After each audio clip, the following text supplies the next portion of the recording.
वाल्मीकि कृत रामायण के अलावा रावण के संबंध में कई अन्य ग्रंथों में उल्लेख मिलता है।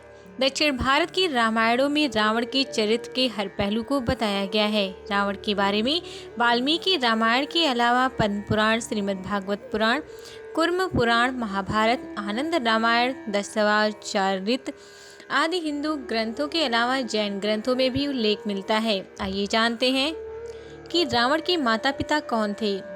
ब्रह्मा जी के पुत्र पुलत्स्य ऋषि हुए। उनका पुत्र विश्वा हुआ। विश्वा की पहली पत्नी भारद्वाज की पुत्री देवांगना थी, जिसका पुत्र कुबेर था। विश्वा की दूसरी पत्नी दैत्य राज सुमाली की पुत्री कैकसी थी, जिसकी संतानें रावण, कुंभकर्ण, विभीषण और सुपर्णखा थीं। खरदूषण, कुंभनी, अहिरावण और कुबेर रावण के सगी भाई बहन नहीं थे। वाल्मीकि द्वारा लिखित रामायण, महाकाव्य, पद्म पुराण तथा श्रीमद् भागवत पुराण के अनुसार हिरण्याक्ष एवं हिरण्यकश्यप दूसरे जन्म में रावण तथा कुंभकर्ण जैसे क्रूर स्वभाव वाले भयंकर राक्षस उत्पन्न हुए। तुलसीदास जी के रामचरितमानस में रावण का जन्म श्राप के कारण हुआ है। वे नारद एवं प्रताप भानु की कथाओं को रावण का जन्म कारण बताते हैं। अपनी सेवा के एवज में कैकसी ने अपने पति से वरदान मांगा कि उन्हें ऐसे पुत्रों का वरदान चाहिए जो देवताओं से भी ज्यादा शक्तिशाली हों और उन्हें हरा सके। कुछ समय बाद उसने एक अद्वितीय बालक को जन्म दिया जो 10 सिर और 20 हाथों वाला था। कैकसी ने पूछा, इस बालक के इतने हाथ और सिर क्यों हैं?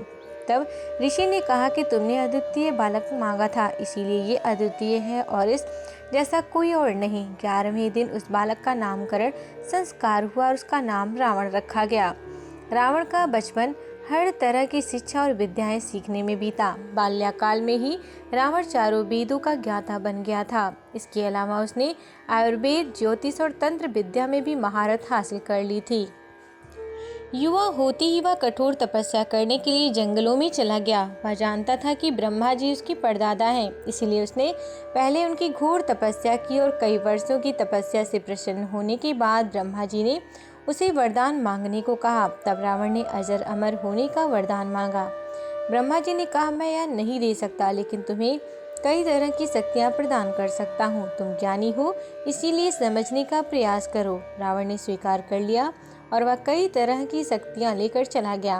बाद में उसने भगवान शिव की घोर तपस्या की।